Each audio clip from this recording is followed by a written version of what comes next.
Lord, ఈ దినము కొరకు సిద్ధపరచబడిన దేవుని వాక్యం చదువుకుందాం. శ్రద్ధగా ఆలకించగలరని మనవి. కీర్తనల గ్రంథం 84వ కీర్తన 3వ వచనం చదువుకుందాం.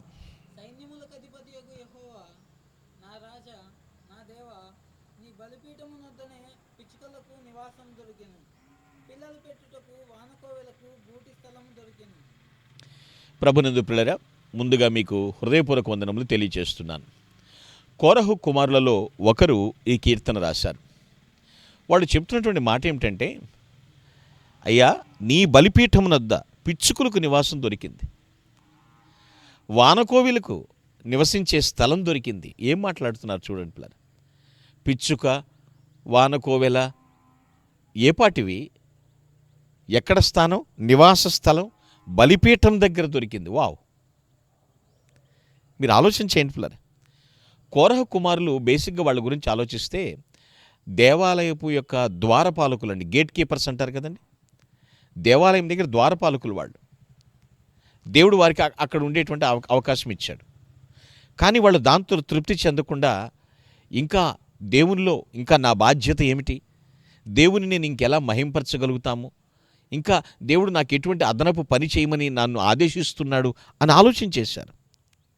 ఆ ద్వారపాలకులుగా ఉండడమే, ఆ గేట్ కీపర్స్గా ఉండడమే అది వారికి దేవుడు అప్పగించిన బాధ్యత. కానీ జీవితకాలం అంతా ఆ దేవాలయ ద్వారపాలకులుగానే ఉండటం వాళ్ళు ఇష్టపడలేదు.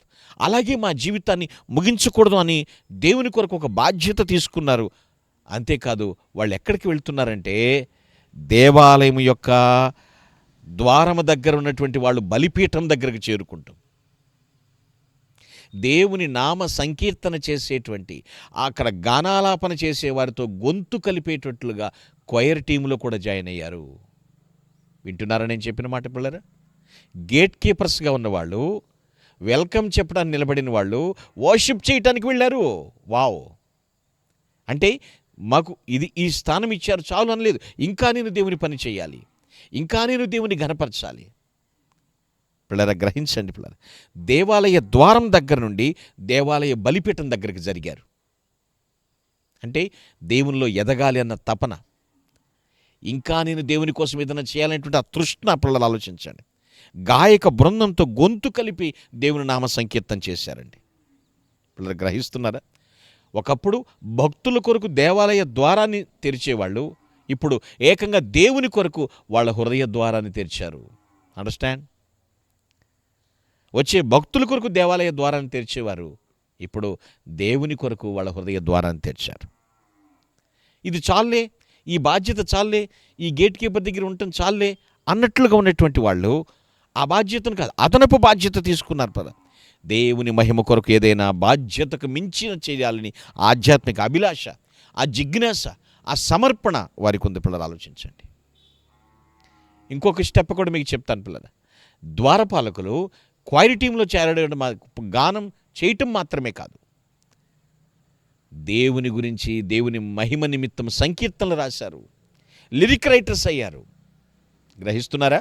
గేట్ కీపర్, వర్షిప్పర్, సింగర్ క్వైర్ టీంలో చేరారు, తర్వాత లిరిక్ రైటర్గా కూడా మార్చారు. అంటే దేవుడు ఒక తలాంతు ఇచ్చాడని అయిపోతామా? ఆ తలాంతుతో దేవుని మహింపరిస్తే చాలనుకుంటామా? లేదు. నువ్వు దేవునికి ఇంకా నమ్మకంగా ఉండు, దేవునికి ఇంకా దైవం భయభక్తులు కలుగు, ఇంకా దేవుడిని దగ్గరకు తీస్తాడు, ఇంకొన్ని తలాంతులు ఇస్తాడు దేవుడు నీకు. ఆయన మహింపరచుకున్నారు. ఎప్పుడు కూడా మన జీవిత ద్వారాలు యేసు ప్రభు కొరకు మాత్రమే తెరిచి ఉంచాలని గుర్తుపెట్టుకో. ఏది పడితే అది నీ ద్వారం లోపల గుండా ప్రవేశించకూడదు. నీ హృదయంలోనికి ప్రభు కొరకు మాత్రమే ద్వారం తెరిచించు. ఈ కోరహ కుమారులు మనకెంత ఆదర్శంగా ఉన్నారండి. ఆలోచించండి, గ్రహించండి పిల్లరా. దేవుడు మనలను ఎన్నుకున్నాడు, తన రక్తంతో కడిగాడు. గేట్ కీపర్ నుంచి వర్షిప్పర్, సింగర్ తర్వాత లిరిక్ రైటర్గా దేవుని ఘనపరిచారు. ఈ జీవిత ప్రయాణంలో దేవుని యొక్క సన్నిధానంలో ఎంతగానో దేవుని ఘనపరిచేటట్లుగా మన జీవితంలో మలుచుకుందాం. దేవా, ఇంకనూ కూడా మీరు ఇచ్చిన తలాంతులు నమ్మకంగా ఉపయోగిస్తానని తీర్మానించుకుందుము గాక. Amen. Please all of close your eyes. Let us prayer. దయగలిగిన తండ్రి, నీ కొందనాలు ప్రభువా. నీ పేరెత్తే అవకాశం మాకు ఇచ్చారు, నీ నామ సంకీర్తన చేశారు కోరహ కుమారులు. కేవలం ద్వారపాలకులుగా మాత్రమే ఉండకుండా ప్రభువా తండ్రి, అచ్చంగా తండ్రి ప్రభు నీ సన్నిధిలో అదనపు బాధ్యతలు తీసుకున్నారు. నిన్ను ఘనపరిచారు. వాళ్ళ జీవితంలో తండ్రి ప్రభ నీ కొరకు హృదయ ద్వారాన్ని తెరిచి నిన్ను ఆరాధించారు. అట్టి కృప మా అందరికీ ప్రసాదించమని ప్రభు అయిన క్రీస్తు పేరిట ప్రార్థించి స్తుతిస్తున్నాను పరమ తండ్రి. Amen. Glory to God. Thank you and all. May God bless you.